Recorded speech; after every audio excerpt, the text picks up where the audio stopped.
Good to see you. You know, when people stand up, I sometimes feel like, oh, they're leaving. But no, that was nice. Well, congratulations. That's a nice surprise last night. Are you suggesting I already hocked my Emmys and bought drugs? What are you talking about? That's insane. Thank you very much. We're very happy. I had a very nice night. Were you surprised because you won before? We're always surprised. You know, Yeah. when you fly out here, you always think you're going to lose. I'm Jewish. Yeah.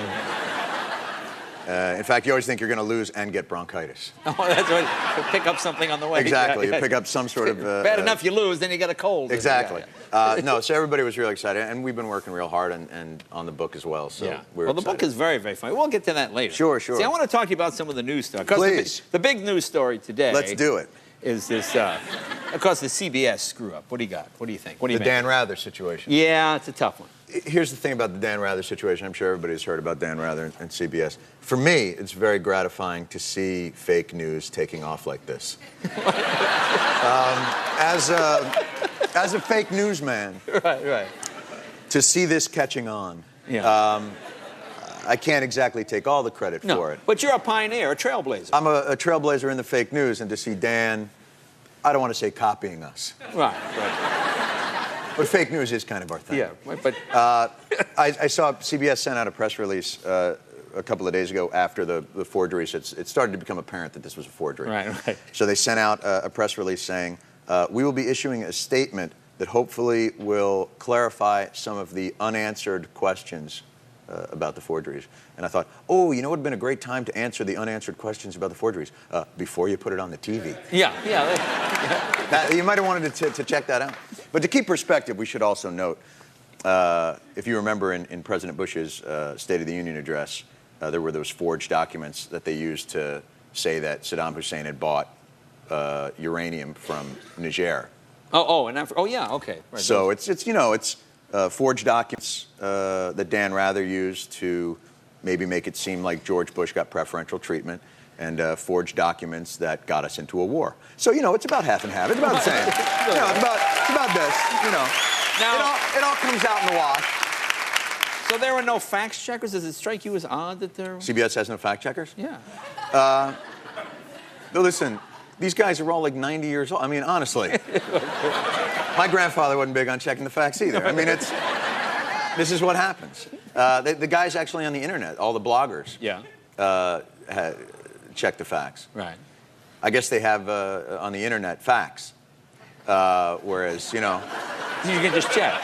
where you can check them. Yeah. Whereas if you work at CBS, you're just walking around bumping into walls. I really don't know what's going on. You got the card file, the Dewey Decimal thing. I mean, I really don't understand. I've been on the internet. I mean, I don't know how you find facts in between the porn. Like, it's... Apparently, they were able to find the facts, whereas people at CBS were like, oh, we could have looked that up? Wow. We should have tried that. Well, let's talk about the campaign now. It Right. seems to be focusing on Vietnam. I think if Kerry focuses, if he really focuses, he can defeat Nixon, and he can have our troops. Right. I think if he really stays with it, he can take Nixon and have our troops out of Vietnam by 74. Really think it's... I think so. I think he can do it. I wouldn't think it was possible, but now you brought it up. I didn't think it was possible either, but I think he can. Now, what are your thoughts on the candidates? I just think it's interesting. George Bush, people have always discussed that he's, the joke is always on his intelligence. The man's not stupid. Stupid is, oh my God, I just ate soap. You know what I mean? Like, he's not, he's a very bright man. Right. What I like about him is this. We went to war in Iraq, and we didn't find weapons of mass destruction or an Al-Qaeda Saddam link. Right. But the nice thing about President Bush is he doesn't care. You know what I mean? Like, if this were Clinton, and we didn't find weapons of mass destruction, he'd be all trying to explain it. Yeah. And, he'd be like, well, when I said mass destruction, I meant the weight of the weapons, and, that kind of thing. But you really get the feeling like, like with President Bush, what's nice about it is, I literally believe that they went into President Bush and went, hey, man, we didn't find the weapons of mass destruction. And he went, how about that? There's no link between Saddam Hussein and Osama bin Laden. Ain't that something?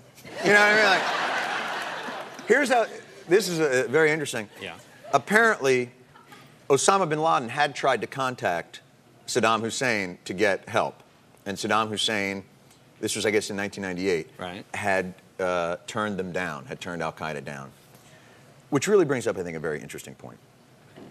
How big a jackass do you have to be before Saddam Hussein says, I can't work with this guy? Right. Do you know what I'm saying? Yeah, I never thought of it. Yeah, Saddam Hussein's like, I have rape rooms. I'm a mass murderer. But this guy creeps me out. I can't be, this guy I can't be around. That's, it doesn't speak well. But I do want to say, in President Bush's defense, yes, Iraq didn't have weapons of mass destruction or a link to al-Qaeda.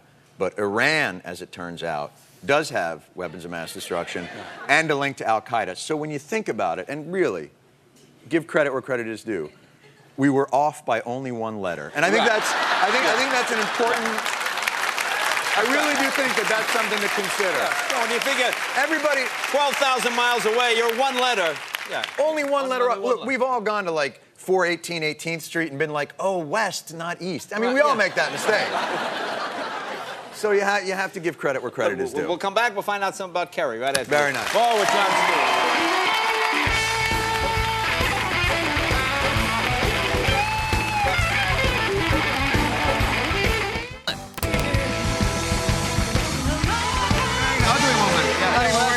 Exactly. Welcome back, talking with Jon Stewart from The Daily Show. Talking about politics and the candidate. You discussed Bush. How about Kerry? What do you think? Kerry, I think the nice thing about Kerry is no matter what he says, carries gravity because he has this stentorian, bring it on. He's got that. Like Shatner. Right. There's a certain sense of, he has maybe some spielkas. You know what I mean? Like there's Spielkas, right. I'm not feeling so good, Edwards, I think, is very interesting because he's so pure. You feel like, oh God, they'll hurt him. He just seems like, oh, stay gold, pony boy. And I like Cheney. I think Cheney is the greatest disparity between what he looks like on the outside and the evil that dwells within. Oh, really? On the outside, he looks so Willy Loman-ish. On the outside, he looks like one of those guys that always has a nice little candy that's got a little tissue paper stuck to it that he wants to give to you. But really, he's in a bunker somewhere developing a death ray. You know what I mean? Like, I never thought of it like that. yeah, that's why I work on cable. Oh, how about some of the some of the issues like terrorism? How are we doing there? The I think Security, we're much safer. Color code, much safer? I live in New York. Here's what happened in the last. Here's something you never want to happen when they issue a warning for terrorism. Right. You never want to hear your street mentioned. Oh, yeah, that's not good. Yeah. That was what happened. They mentioned the Citibank building on 54th Street. Right. So it was one of those, you're watching TV. By the way, we're raising the terror alert for 54th Street. But here's how we've gotten to be in New York. That's on East 54th, and I'm on West. So I was like, oh, that's not even near me. Piece of cake. That's all the way across town. I've got nothing to worry about. Exactly. But President Bush has said we're safer, and I guess we just have to take his word for it. Isn't it, if we're safer, shouldn't they lower the terror alert level, or it doesn't work that way? Now, where is it now? It's like teal or something. Yes. Is it between? By the way, I feel very safe knowing that we have at least 5 colors in the terror alert. What do they do at the Department of Homeland Security? Do they just, we came up with 5 colors and now we're all going to go home? Like, what do they do? Well, you know what they do? They come up with a color, and then people go, hey, what does that mean? And you go, elevated. So why have the color? No one knows what the color means. You go, blue. One of the alerts is high and the other is elevated, which is, they're synonyms. Right. I mean, you don't even, what's the difference? One's like this, and the other is like this. I mean, it's the same, it's the same crap. Right, it's basic. But I've got duct tape, so I can't be hurt. You're all set. I am impervious. Once the terrorists found out that we had duct tape, I think that's thrown a real you think that may have slowed them up a bit. We were going to do a dirty bomb, but they have adhesives. There's nothing we can do. Well, how about some of the other issues now? Some of the other issues in the campaign. You got the assault weapons ban. Now you're free to go. I'm excited that's you can buy a machine gun now. Yeah, the assault weapons ban was lifted, which is great for me. I've got the AKs 1 through 46. Oh, nice, really? Yeah. But I've never been able to get 47. Yeah, the ban. Yeah, the 47. So now I can run right out. Right. I want to have that. I need it because I want to shoot a lot of deer. Yeah. And I want, when I'm done, not to have any meat left. Yeah. I want to kill the deer and then walk over and go, it was right here. Where is it? Oh, it's a puddle. No, it's good. I think it's the government saying that everyone should have an assault weapons ban, Right. because we're not going to help you. That when the terrorists come, you're on your own. Right. A gay marriage? How about that? What do you got on that? What are you saying? Well, I'm married, so I guess so's the governor of New Jersey. That's true. Yeah. I actually, you know, the gay marriage situation is very interesting. I got married, and my wife and I got married purely because gay people can. We just did it to basically taunt them. Really? To spite? Yeah. Really? We got married out of spite to gay people. Yeah. When we got married, our vows were this: na na na na. You know, the gay marriage thing is, you know, it's insane. It's the same idea with, you know, they're not allowed to march in the St. Patrick's Day parade. That's right, I heard that. Yeah. Because, and I do understand that because gay people are very flamboyant, and nothing should distract from the dignity of that parade. You don't want some gay guy checking you out while you're pissing behind a dumpster. Right. Well, tell us about the book. It's very funny. Oh, thank you very much. It's sort of like an American history type of book, would you say? It is a textbook. You know, we got tired. So many books come out now, and they're filled with half-truths or some, you know, things. And we thought, why not do a book that's completely just half-truths? Yeah, I see. Yeah. And we worked really hard on it, all the writers at the show, and it's a textbook. Yeah, and it's set up like, kind of like the front here. See, the book, the property of, you see, you got your home. You have that right there. And you put your name on it, and at the back, when you're completely done with the book, there is a certificate that qualifies you to start a nation. All right, yeah. And you can start your own nation, and even if it's not a great nation, if you use the ideas in this book, just smash them together, you're bound to come up with something better than North Korea. And this is impressive. It says... Oh, a lot of North Korea fans here tonight. Yeah. What? Don't make fun of Isn't Kim odd Jong-il? what people ooh at? You make fun of the president, the candidates, nothing. You go North Korea, ooh, why? I guess they know he's got nukes. Now you brought a clip of the book? I did bring a clip. Let's I thought take a look. I'd take a Can we have a quick show clip of the for book? everybody. Let's take a look. I think you guys will really enjoy this.